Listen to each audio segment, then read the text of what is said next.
All right. Hello, everybody. Good evening from, on the East Coast. Good evening. Good afternoon, I guess, on the West Coast. I'm Kelly Doss. I'm the Chief Talent and Equity Officer at iMentor, and I'm also a diversity, equity, inclusion consultant and an executive coach. And I am Jillian Hubbard, excited to be here with you all, also on the East Coast, coming to you from Arlington, Virginia. I'm an independent consultant, also focusing on diversity, equity, and inclusion, and excited to be here with you all today. And it's really wonderful being a part of this community, and we'd like to thank Humble Bloom for inviting us to join this beautiful group of people. We can obviously tell, it's very clear that this is a thoughtful and committed community that is focused on equity and social justice, and so we're super excited to be here. Recent events have further illuminated the inequitable systems that our country continues to face. That's in our law enforcement, our political systems, our education system, healthcare, and so on. And in the cannabis community, when we think about criminalization of cannabis, disproportionate incarceration rates for cannabis use, as well as the monopoly that white distributors have on cannabis growth and distribution. And the idea of dismantling these systems can be daunting, but ultimately the best place to start, and what Jillian and I often advise our clients, is you always start with yourself. And so in this session, we want to support you in your own growth as equity ambassadors and allies in this community, and also in your social circles. You'll have an opportunity to reflect. We're going to create some space for people to actually share those reflections. And we're also going to identify some meaningful action steps that you can take to further your own impact as an equity ambassador. We don't have a lot of time, but we want this to be interactive.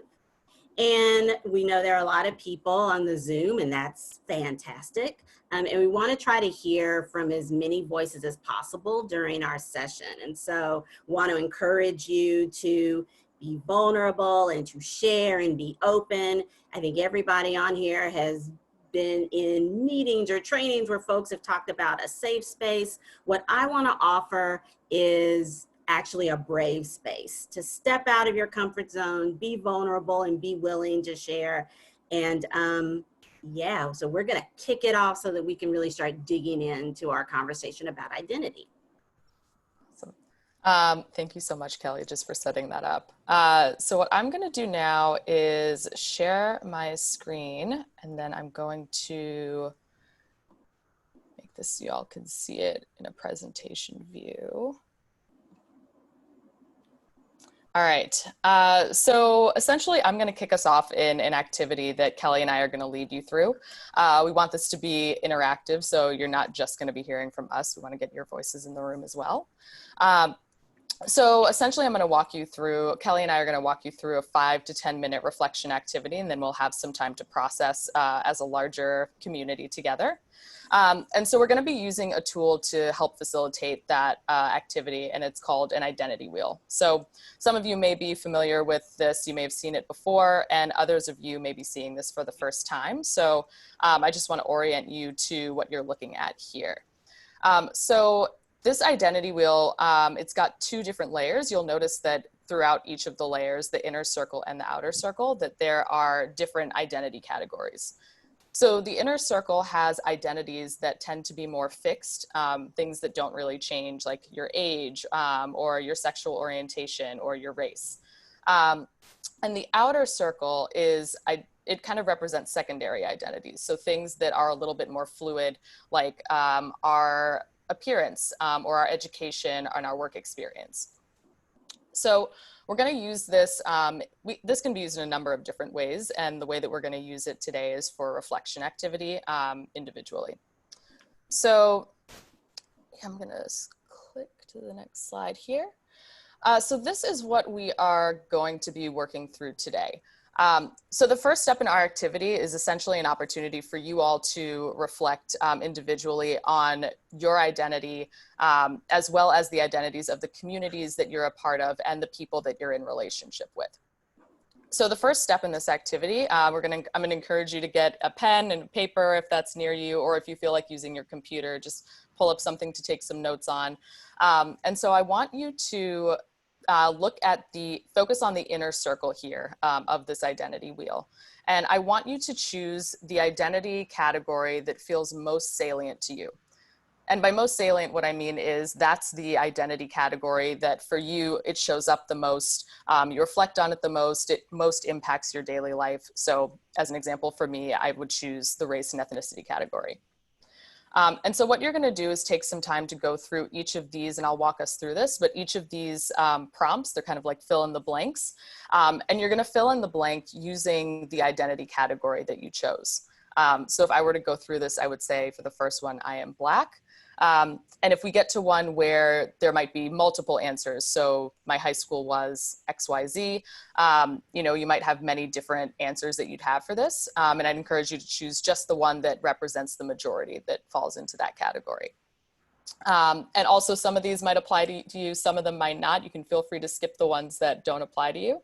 But I'm gonna go on ahead and begin and take us through this.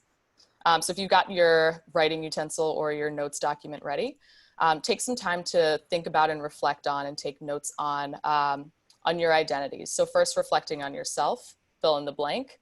I am, and my elementary school was mostly. My high school was mostly. My college was mostly. My close friends are. My doctor is. My dentist is. People in my home are. People who visit my home often are. My colleagues are mostly.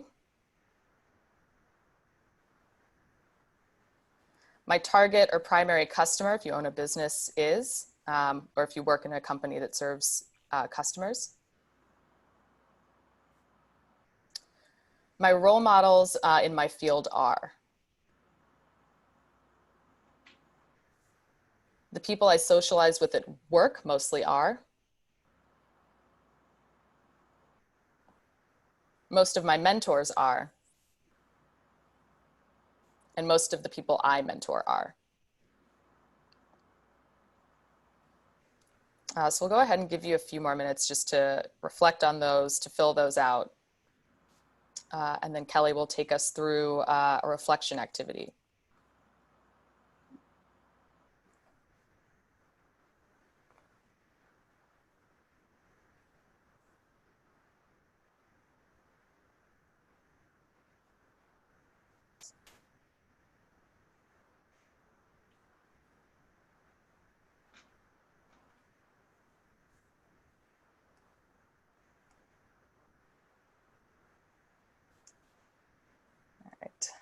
All right. Kelly, let me know. Yeah, this is down Yep. good?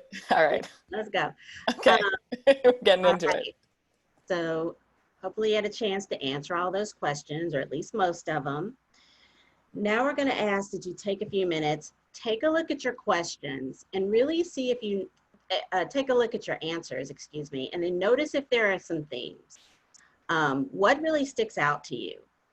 And on the screen you have, on this slide, you have some reflection questions that would love for you to sort of, as you look at your answers, use these as a guide and really start thinking about kind of your response to doing this exercise. What did you learn? What are some actions that you might want to take?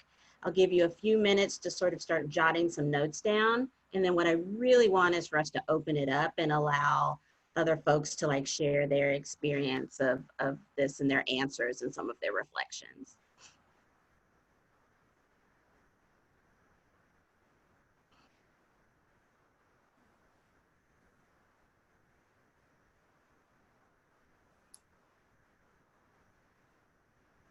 Take a few minutes. The other thing I'll add as well, and what's one of the questions up here, but also as you're going through this exercise and you're reflecting on it, one of the things that we practice in both of our consulting work is encouraging people to think about equity work and becoming and developing your allyship as something that's not just a function of our thoughts and the things that go through our heads, but it's also an experience that we engage with emotionally and also through our bodies. So think about the sensations that are happening in your body as you think through these questions and go through this exercise. Think through the emotions that you're experiencing, and then also note the thoughts that are in your head. So we like to think of that as head, heart, hands. Yep.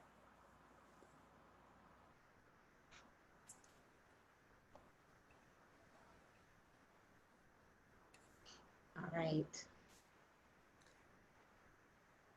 Jillian, you think we should open it up? Let's do it. All right. As I said in the beginning, this is a brave space, and it is also a supportive and a learning space. So please, we'd love volunteers who'd like to share. Maybe we can start with the question of, what showed up for you? What resonated for you? What surprised you when you went through this exercise?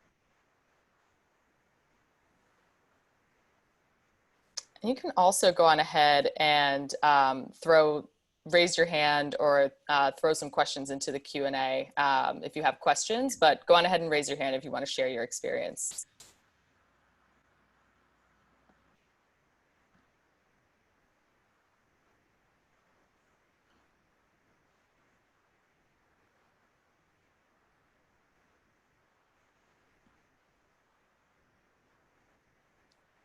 I'll also just name, I don't have the list of participants up. Kelly, you got them?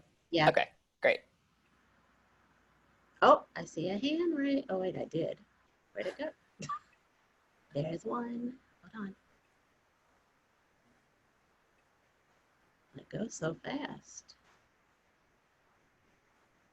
Oh, wait, here's somebody. Hold on. Cynthia.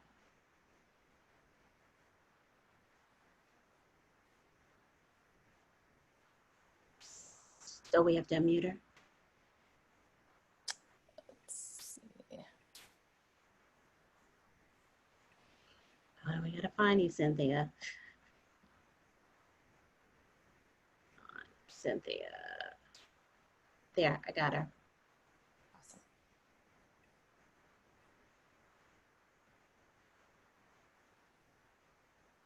All right, Cynthia, I think we got you. And we lost her. So sorry, y'all. We are having slight technical difficulties. Where did you go? Let's see. No.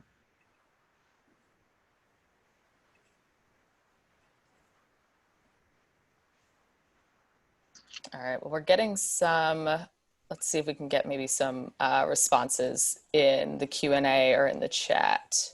Let's do that. All right. So actually, I'm going to go ahead. If you've got something you want to share, go on ahead and just submit it through the Q&A, and then we'll be able to see it that way.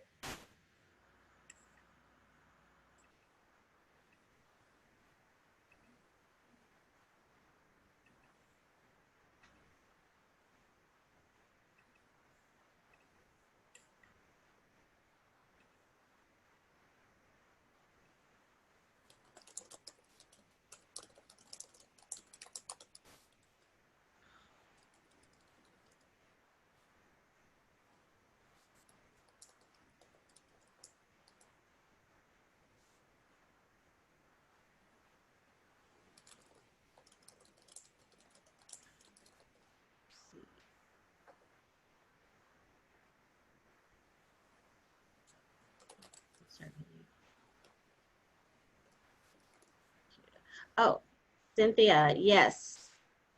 Yes. Hi, can you hear me now? Yes, hi.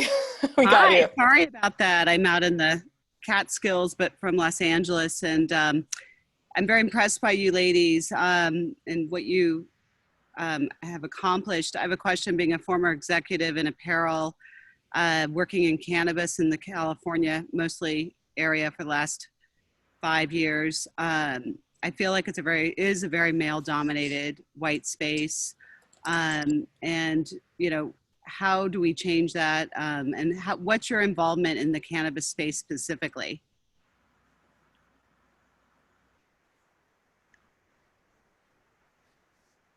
Are you talking, is that a question towards us? I'm Yeah, sorry. yeah. Yeah, no, I will just say that I'm very new to this space. Okay.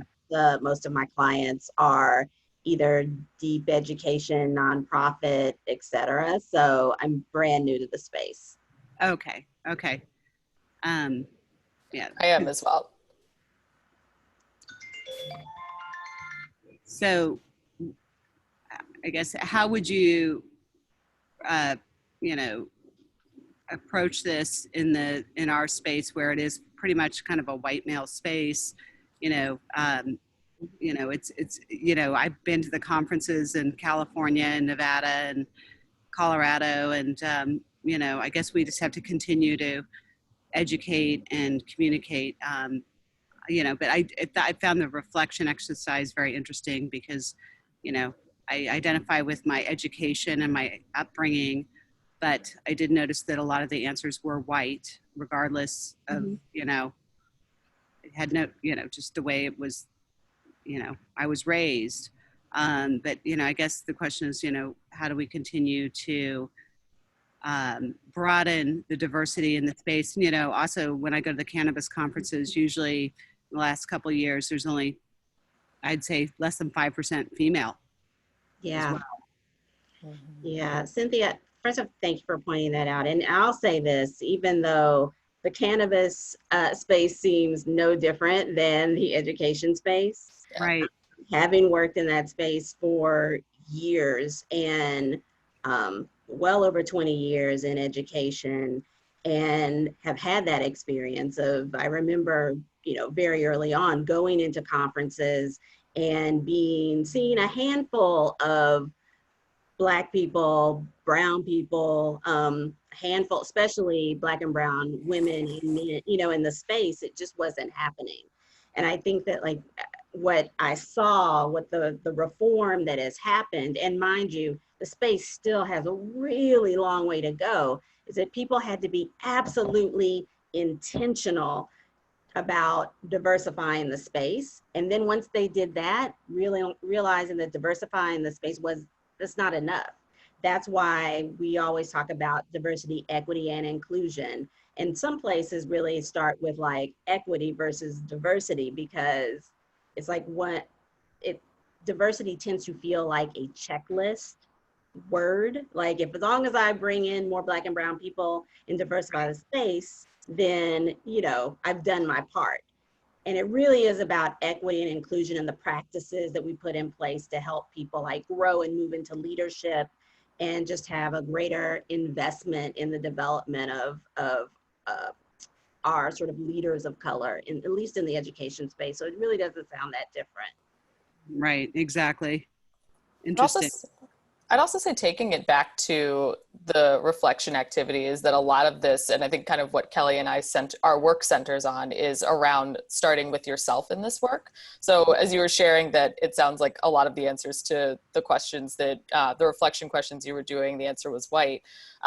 So, this is one of those times where you can also take the opportunity to start thinking about, what's the individual work that I can do, whether it's on myself or whether it's in my communities, and how can I continue to build community and relationships with others around this work? Because ultimately, at least when I think about organizations, they're really just a collection of people and a collection of individuals. So when those individuals are each doing their own work and then also do that work in community, that also ends up impacting the organization.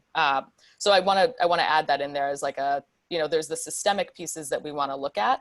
And the foundation of that is also then what can we as individuals do through our own reflection and our own deliberate action. Yeah, of course. Absolutely. Thank you. Of course. Thank you. All right. I think we got time for another person.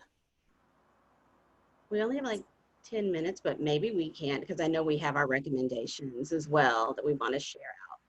Yeah, so let's grab one more person. Yeah, so go on ahead and raise your hand if you have something that you want to share.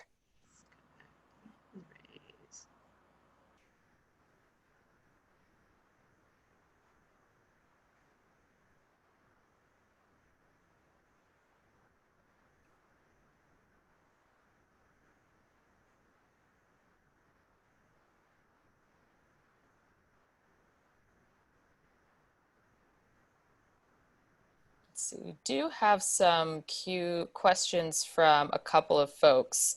I think we've got Adrian. We've got, let's see, a couple other folks. So feel free if you want to raise your hand, and then we can go on ahead and answer your questions live. Yep. Should we just go into the questions? Let's see. All right. Is Kareem in? Yeah, I'm here. Hi. Hi. All right. Good. How are you? Awesome. So yeah, we'd love to hear your questions, and also would love to hear any kind of reflections that you have from the exercise.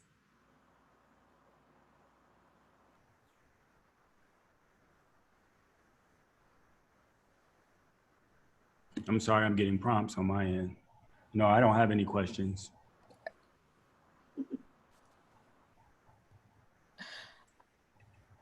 All right. Great. Let's move to our recommendations. All right. So we're gonna move on to our recommendations.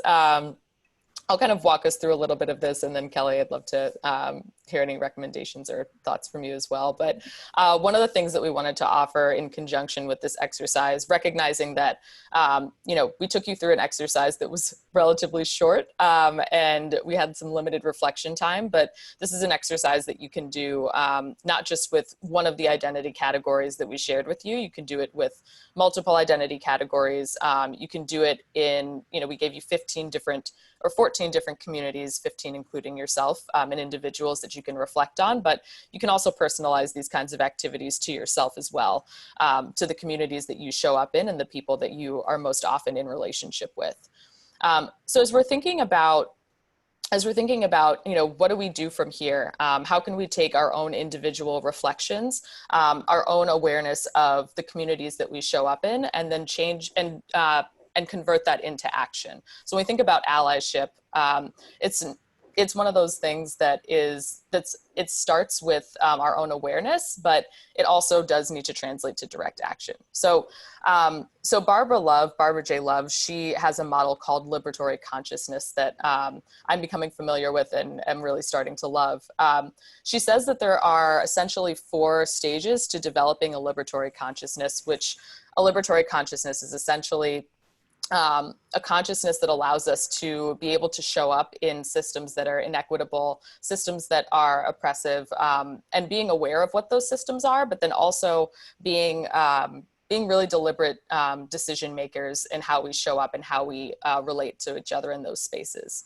So the first stage in developing this type of consciousness is awareness, and the second is analysis, both of which we're kind of taking you through in this reflection activity of becoming aware of the people that we are in community with. Who are we most comfortable with? Why is it that we're most comfortable with those people? What are the communities that we don't feel as comfortable engaging with, or the people of different identities that we feel less comfortable engaging with, and doing that own reflection work on yourself. And then once you become aware of this, the second step is analysis, and starting to kind of do what we were taking you through in the reflection questions of, well, so why is that? And why do I feel this way? Why am I showing up in these communities? Why am I not showing up in others? Why am I engaging with people of these identities, but not others? And starting to ask questions of yourself. And from there, using your own awareness and the analysis that you go through, starting to think about, what actions do I want to take? Is there something that I feel called to do as a result of this knowledge that I'm developing for myself? And from there, we move into allyship and accountability, so that this action isn't just a one-time thing, but it's something that's sustainable, that we can continue to carry through our own lives and bring into the communities that we're in. And accountability also has to do with not just the accountability for ourselves, but how do we build relationships with others and begin to develop our own allyship and our support of anti-oppression work in community with one another so that we can together elevate ourselves. Kelly, anything you'd want to add on kind of recommendations of next steps here? Yeah, no, I definitely think that like if you have the opportunity to read up more about liberatory consciousness model, I definitely recommend it. It really is an excellent framework for thinking about how to process sort of the process that you take yourself through when you're kind of going through these reflections and evaluating even your own sort of how you show up, how your identity comes into play, et cetera. And yeah, absolutely. I think one of the reasons why we wanted to do this exercise is because there's so much, so much conversation right now about allyship and about accountability.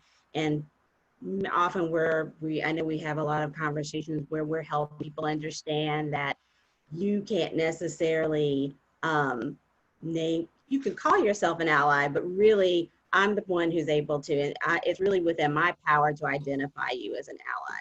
And so the way that people show up and in practice, really practice their allyship, it's interesting to see where there are gaps or the discrepancy between maybe some of the ways that we kind of engage within our own social networks, our social circles, who we do business with, who've been the most impactful people in our lives. And so definitely I would say go through, do more of this identity work, take the wheel. The wheel's a little antiquated, but you know what, there are lots of different models for it. And so I definitely just recommend you going through this exercise again and again and again, because every time I do it, I really think more deeply about who I am and how I show up. And so again, thank you all for your participation.